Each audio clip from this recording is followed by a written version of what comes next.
ये कहानी केवल मनोरंजन के उद्देश्य से है। सभी पात्र और घटनाएं काल्पनिक हैं।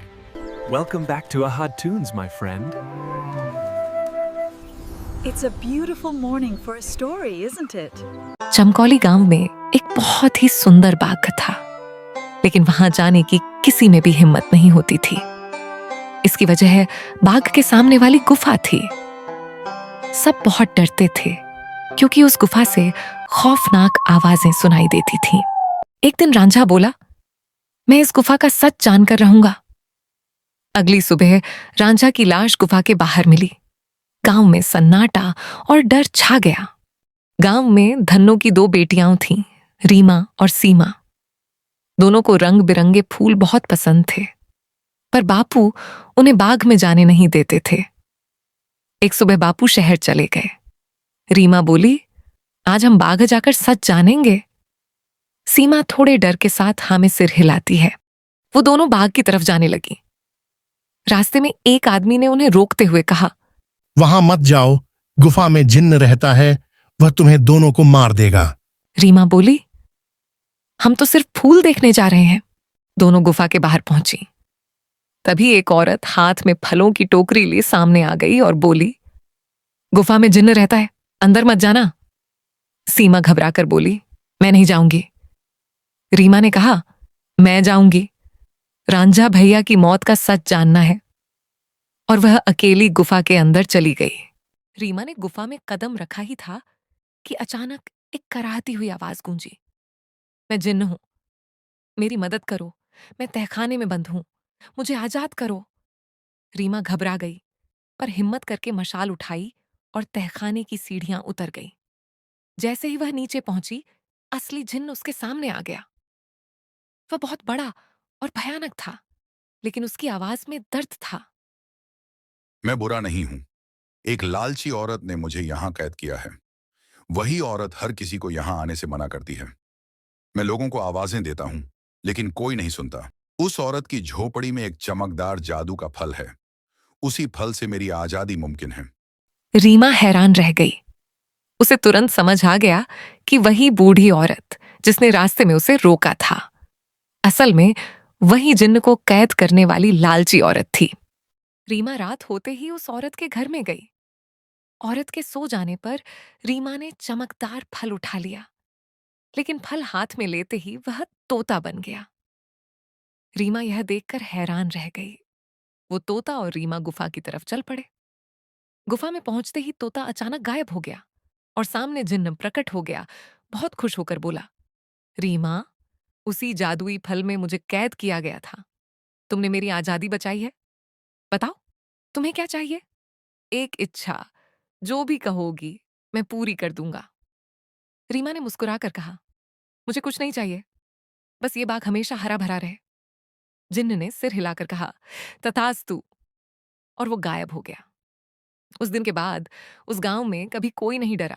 गुफा की आवाजें बंद हो गईं और बाग हमेशा के लिए हरा भरा बना रहा। अगली कहानी देखने से पहले कृपया लाइक और सब्सक्राइब जरूर करें।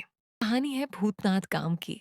घने जंगलों के बीच बसा एक पुराना गांव, सिर्फ 20 घर और हर तरफ सन्नाटा। रात को कुत्ते बिना वजह भौंकने लगते और पक्षी शाम ढलते ही चुप हो जाते। दिवाली के सिर्फ 3 दिन बाकी थे, लेकिन हवा में कुछ अजीब था, जैसे कोई हमेशा दूर से उन्हें देख रहा हो। रामदीन घर में बैठा था। चेहरे पर घबराहट साफ झलक रही थी। वो बोला, इस साल दिवाली ठीक नहीं लग रही है। उसे पिछली रात एक सपना आया था। एक काली साड़ी वाली औरत जो उसकी तरफ देख रही थी, पर उसके मुंह से कोई आवाज नहीं निकल रही थी। सुलोचना बोली, भैया, मुझे भी बहुत बुरे ख्वाब आते हैं। दोनों डर गए और पंडित रामनाथ के घर चले गए। पंडित जी बोले, मुझे डर था ये दिन दोबारा आएगा। 50 साल पहले इसी दिवाली की रात गांव वालों ने एक औरत को जिंदा जला दिया था। उसका नाम था कमला। वो काला जादू करती थी, श्मशान से हड्डियां लाती और अमर होने की पूजा करती थी। मरते समय उसने कहा था, हर 50वें साल दिवाली की रात मैं लौटूंगी, साथ जाने लेकर हमेशा के लिए जिंदा होने। और आज वही 50 साल पूरे हो चुके थे। पंडित जी की ये बात सुनकर रामदीन और सुलोचना जल्दी से घर लौट आए। थोड़ी ही देर में ये खबर पूरे गांव में फैल गई। गांव में अफरा तफरी मच गई। सब लोग अपने घरों में बंद हो गए। सिर्फ रघु बाहर निकला। शराबी और अक्खड़ स्वभाव का रघु हंसते हुए बोला, ये सब बकवास है। वो गली में गुनगुनाते हुए चल रहा था। तभी धुंध में उसे एक औरत दिखाई दी। वो धीरे धीरे उसकी तरफ मुड़ी। वो एक चुड़ैल थी। उसका चेहरा बेहद खौफनाक था। रघु डर के मारे कुछ बोल पाता, उससे पहले ही चुड़ैल उसके बिल्कुल पास पहुंच गई। रघु चीख उठा। अगली सुबह उसकी लाश मंदिर के पास मिली।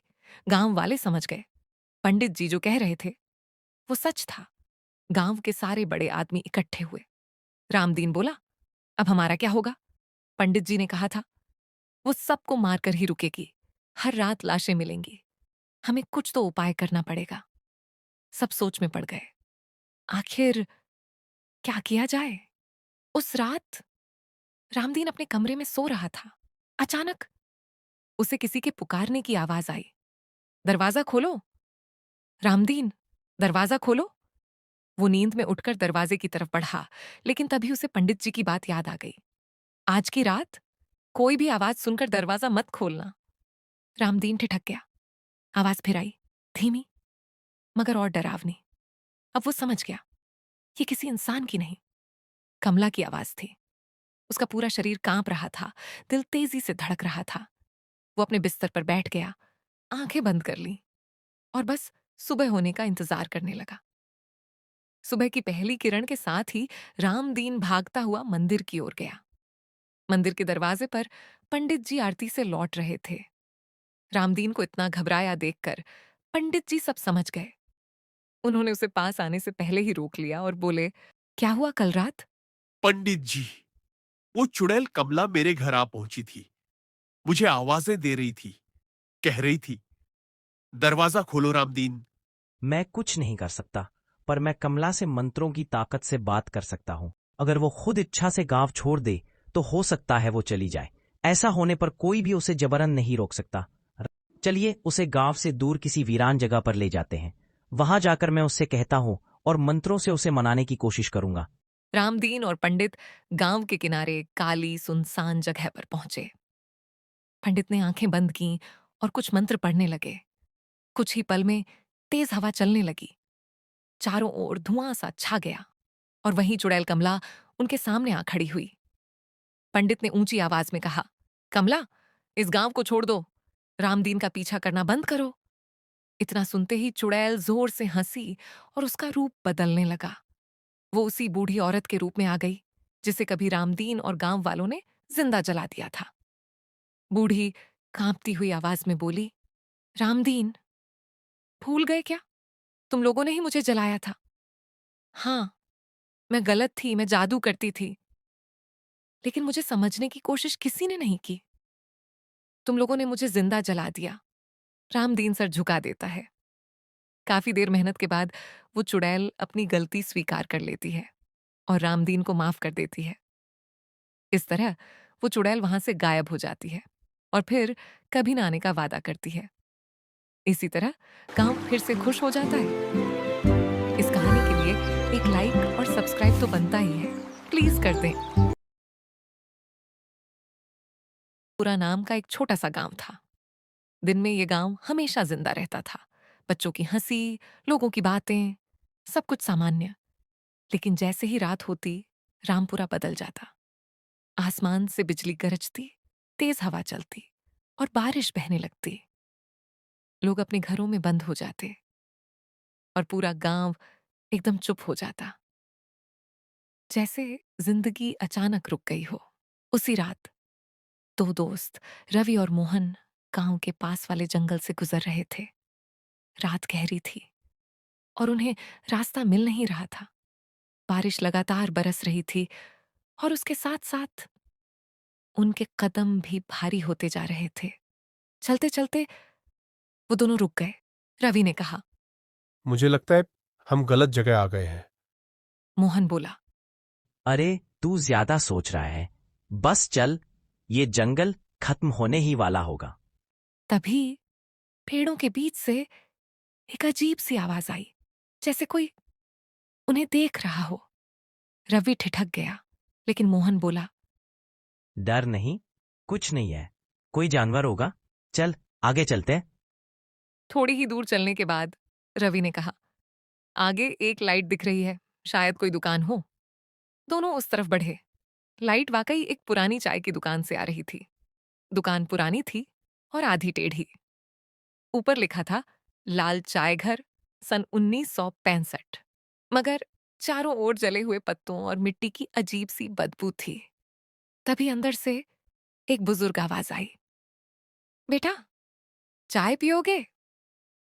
अम्मा, इतनी रात को यहाँ क्या कर रही हो? बेटा, मैं हर रात यहाँ चाय बेचती हूँ। जो रास्ता भूल जाए उसे गरम चाय पिला देती हूँ। रात यही गुजार लें क्या? सुबह रोशनी होते ही घर चले जाएंगे। अभी तो हम रास्ता भूल चुके हैं। हाँ, अगर तुम चाहो तो मैं तुम्हें अपने घर जगह दे सकती हूँ। बस मैं दुकान बंद कर लूँ, फिर चलते हैं। बूढ़ी औरत उन दोनों को अपने साथ ले गई। दोनों उसके पीछे पीछे चल पड़े। रास्ता पतला था और कच्चा। हर कदम पर मिट्टी से अजीब सी बदबू उठ रही थी।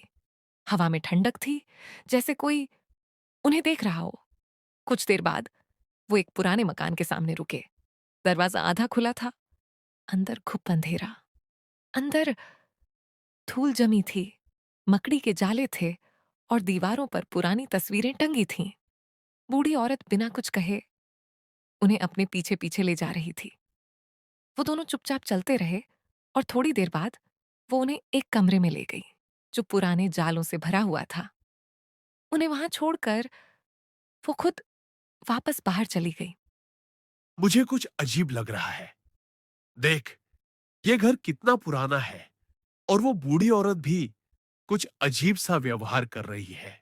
मोहन कुछ बोल पाता उससे पहले ही वो बूढ़ी औरत वापस आई, लेकिन अब उसका चेहरा बदल चुका था। वो अब एक चुड़ैल के रूप में थी। वो चिल्लाई, कहा था ना चाय गरम है, अब आओ। तुमने मुझे गुस्सा दिला दिया है। अब तुम इस घर से कभी बाहर नहीं जा सकोगे। मोहन और रवि डर कर कांप रहे थे।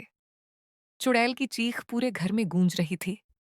रवि और मोहन घर से बाहर निकलने के लिए भागे, लेकिन दरवाजा बंद था। मोहन ने देखा वहां एक मशाल है। उसने जेब से लाइटर निकाला और मशाल जलाई। तभी वहीं चुड़ैल आ गई। मोहन ने मशाल चुड़ैल की तरफ फेंकी और दोनों भाग गए। मशाल की रोशनी ने चुड़ैल का चेहरा जला दिया। वो चीखते हुए पीछे हटी। बाहर तूफान था। बारिश तेज थी। रवि और मोहन जंगल के रास्ते भागते जा रहे थे। पीछे से चुड़ैल की चीख आती जा रही थी। कुछ देर बाद सब कुछ शांत हो गया। बारिश रुक गई, हवा थम गई। दोनों ने देखा वो एक पुराने मंदिर के पास थे। सूरज निकलने लगा था और चुड़ैल की चीख हवा में कहीं गायब हो गई थी। सुबह गांव के लोग मंदिर के पास आए। रवि और मोहन बेहोश पड़े मिले। जब वो होश में आए, उन्होंने सब कुछ बताया। एक बूढ़ी औरत थी, उसने हमें घर बुलाया। वो चुड़ैल थी। गांव वाले हंसने लगे और कहने लगे, यहां तो कोई घर ही नहीं है। पर रवि जिद पर था, चलो मेरे साथ, मैं दिखाता हूं। वो चाय की दुकान की तरफ चले गए। सारे गांव वाले भी उनके पीछे पीछे जंगल की ओर बढ़े। जहां वो चाय वाली दुकान थी, वहां पहुंचने पर गांव के दो लोग जो साथ थे, उन्होंने देखा वहां कुछ भी नहीं था, सिर्फ काली जमीन थी। रवि और मोहन हैरान थे। दुकान कहां गई? गांव वालों ने सोचा, शायद ये दोनों मजाक कर रहे हैं। तभी गांव का एक बुजुर्ग बोला, ये तो वही जगह है जहां 30 साल पहले एक औरत और 2 जवान लड़के मरे थे। वो चाय की दुकान चलाते थे। फिर एक दिन सब जल गया। रवि और मोहन ने एक दूसरे को देखा। उनका खून जम गया। सब समझ गए कि ये क्या माजरा था। उसके बाद कभी भी मोहन, रवि या गांव का कोई भी आदमी वहां नहीं गया। कहते हैं रात के सन्नाटे में अब भी वहां चाय बेचने वाली की आवाज सुनाई देती है, लेकिन अब वहां कोई नहीं जाता। तो दोस्तों, इस कहानी के लिए एक लाइक और सब्सक्राइब तो बनता है।